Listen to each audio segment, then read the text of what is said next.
Put a little bit of the rub, nigga, I gotta be safe. Let's get some sports talk.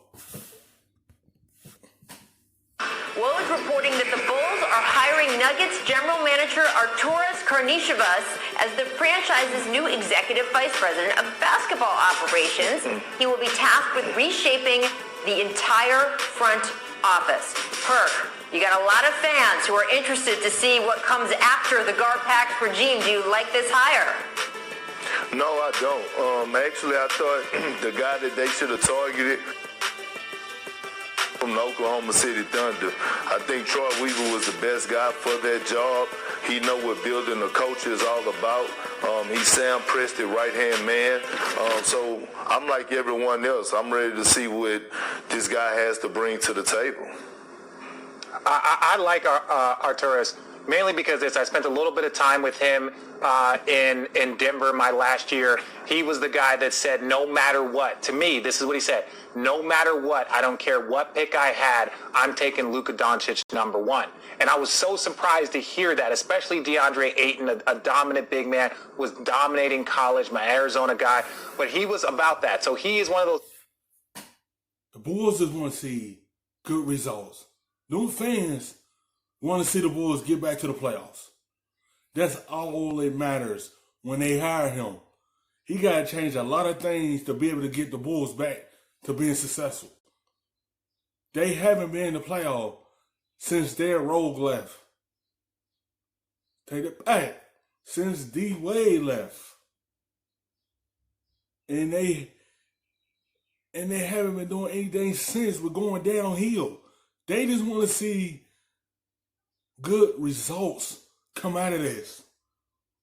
Because if there don't be it'll be a good result, it's gonna be frustrating because they trying to uplift this team. This team's still trying to find their identity. That's why they moved on from their former GM and hired him. Let's see what he can do. See, can he be able to put a culture together for the Bulls to be successful? Guys, and you look at the development of the players in Denver and the way they've all had growth. I think if he can do that with the young players and bring that type of culture that they had in a small market in Denver and a larger market in Chicago, they can do some things that could be very, very positive. All right, well, time will bear out which one of you is right. I want to move on to Kevin Garnett because he was asked by The Athletic if he wanted his number 21 retired by the Timberwolves. He bluntly said about owner Glenn Taylor, quote, I'm not entertaining it. First of all, it's not genuine. Two, he's getting pressure from a lot of fans and I guess the community there. So, Perk, you know KG super well. Do you see this issue between him and Glenn Taylor ever being resolved and then finding a little harmony? No, I don't, Rachel. When you look at this entire situation between Kevin Garnett and Glenn Taylor and the Minnesota Timberwolves, KG gave his heart, soul, blood, sweat, and tears to that organization. He did. He put everything on the line for that team. He did everything he could to try to get that team to a finals. He just had Kobe and Tim Duncan in his way. That's the only thing that was holding him back. And plus, it's how you surround the superstar. It's what type of players you put around him. And they haven't put that many good guys around to be able to uplift the T-Wolves to get past the two Hall of Famers in Duncan and Kobe. They haven't put a good team around to be able to get that team to where they want to go. That's the finals. He put his sweat into it, blood into it.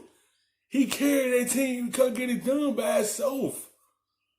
Because how they built the team, how they surround him, that's all that matters. Who's going to be that second guy besides him to be able to help him get over the hump? That's why he left him with the Boston, because he wanted to be in a situation so he could be able to win a championship. And when you not surrounding that guy, they grown to get frustrated. Because they can't win here. Because how you perceive everything and how you surround him and you haven't put the right guys around to be able to have that team be successful. And that's why he head to Boston to a better situation. And the owner is bitter about that.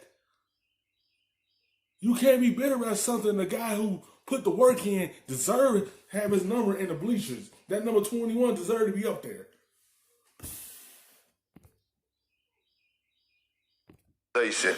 He did right by them. He was loyal to them.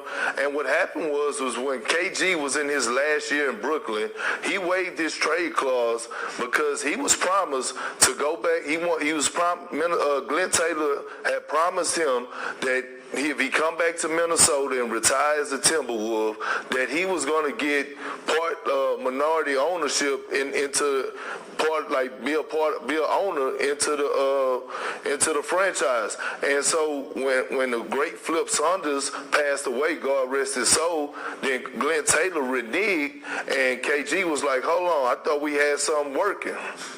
KG, hey, listen, if we don't remember what happened with Michael Jordan and how he came out of retirement to help build up the Wizard franchise, and then that ownership stake was long and gone, right? And as KG, I understand, KG, you don't do business with snakes, but one thing that everyone knows is, like, unless you get something in writing.